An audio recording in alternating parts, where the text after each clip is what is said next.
శ్రీవారి ప్రేమలేఖతో ఆయనతో నా అనుబంధం ప్రారంభమైంది. 40 ఏళ్ల సుదీర్ఘ ప్రయాణం, ఎన్నో మధుర స్మృతులు. నాకు ఎన్నో విషయాలు నేర్పారు.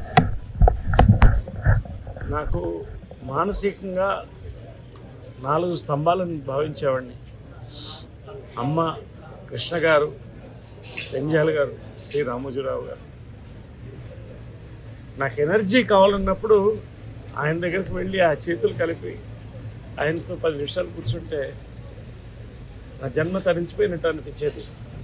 ఈరోజు ఆయన వెళ్ళిపోవడం అనేది పర్సనల్గా నాకు ఎంత పెయిన్ ఉందో.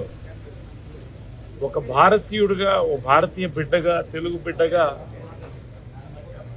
కొన్ని కోట్ల మందికి తీర్చలేని నష్టం ఇది. రామోజీ ఫిలిం సిటీ ప్రపంచ సినిమాని ఇక్కడికి తీసుకురావాలని ప్రారంభించి భారతదేశ సినిమాని ప్రపంచ ఖ్యాతి, భారతదేశ సినిమాని ప్రపంచంలో చరిత్ర పుటంలో నిలిపినటువంటి వాల్ట్ డిజ్నీకి ధీటుగా మేము చేయగలమని ఇండియాలో ఒక యూనివర్సల్ స్టూడియో, ఒక డిజ్నీల్యాండ్ కలిపి స్థాపించినటువంటి గొప్ప భూమి ఇది. ప్రతి తెలుగువాడు ప్రియా పచ్చళ్ళతో ప్రపంచం అంతా ఎక్కడైనా కూడా సంతృప్తిగా తిని ఎక్కడన్నా బతకలిగినటువంటి ఒక మంచి రుచిని కల్పించారు. వార్తల యొక్క ముఖ్యత్వం ఈనాడు ద్వారా, ఈనాడు టెలివిజన్ ద్వారా ప్రపంచం నలుమూలకు తీసుకెళ్లారు.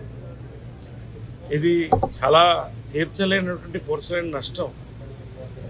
ఆయన ఆత్మ శాంతించాలని ఈ కాంపౌండ్ బిడ్డగా ఎప్పుడు నేను భావిస్తాను.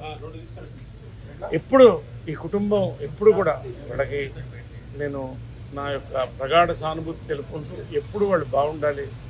వేల మందికి భోజనాలు పెడుతున్నారు, లక్షల మందికి. వీళ్ళు సంతోషంగా ఎప్పుడు రానున్న రోజుల్లో ఈ యొక్క లెగసీ కొనసాగలుగుతారు. Thank you.